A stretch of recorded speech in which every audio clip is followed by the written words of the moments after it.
I heard someone say, a young person say, well, I'm pro-life, but I'm not pro poor quality of life.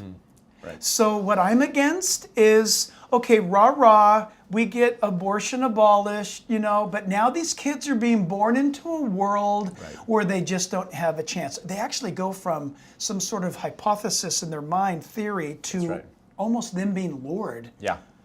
Deciding who lives and who dies. Yeah, which to me is an incredible, almost Adolf Hitler mode of thinking. Well, Can you talk about that? You don't want these children to have a difficult life. So if you really think about it, the compassionate Christian thing is to kill them before they're born. I mean, that's what they're saying. But see, just like the left does, they till their euphemistic soil and they plant nasty seeds and nasty things grow. Yeah. Right? They use these silly language and verbiage to describe their position. Right. Well, what about these children who are going to be poor and living in poverty? It's like, well, this is called reductio ad absurdum, where you take your opponent's argument and you go, let's follow it to its logical conclusion.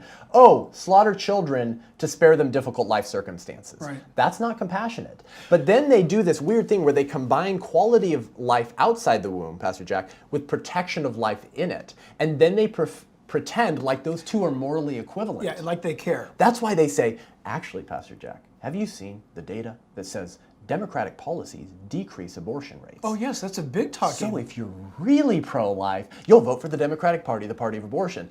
So there's the party of abortion. Yeah, but that's what they're saying. They view these two things as morally equivalent. Protection of life in the womb with quality of life outside the womb. Yep. That's ridiculous. Isn't that amazing? But let's take that statement. Here, there's a few problems with that. One, they conveniently ignored Jimmy Carter, because under Jimmy Carter, Democrat, abortion skyrocketed. Yeah. So they just kind of filter him out of sight because it doesn't fit with the claim they're trying to make. The second problem with that is that abortion rates have actually been declining across different administration presidents for decades. Yes. But then, so it's like you got Republican, Democrat, abortion rates going down the whole time, and then they go, Democratic policies decrease abortions. No. You know what I believe is happening is the advent of science, technologies. That's right. The advent of technologies have allowed us now, over those decades, to look inside the womb, to look at conception, to watch. It's amazing because, and I wish I could remember this guy's name. I know that he's a scientist out of MIT. He was commissioned out of MIT by NASA to write an algorithm for deep space surgery for space programs for the future. And he does. It's on YouTube, and you can look at their research that they did on conception in space. And this guy's not a Christian, but it was a TED Talk. And he gave a TED Talk, and here's the scientist. He kept referring to words like miraculous.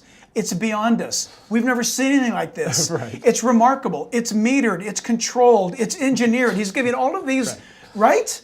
And intelligent design terms. It was fascinating. He actually caused me to glorify God at the end of his TED Talk. Amen. My point is this: the abortion argument. They're saying it's just tissue, it's nothing, and yet all of those are emotional declarations because science screams the other. So with the advent of technology, we're seeing younger and younger generations say, that's wrong to kill something that's living. The sperm's alive, the egg's alive, they collide, it's life, and science, if it's ever going to exterminate a life, it's for research purposes, and even then, and there's a lot of questions. If it's just a tissue, it's just a blob of tissue, then why is Planned Parenthood harvesting very specific body parts and limbs to sell on the black market? Interesting. Suddenly they're not tissue, right?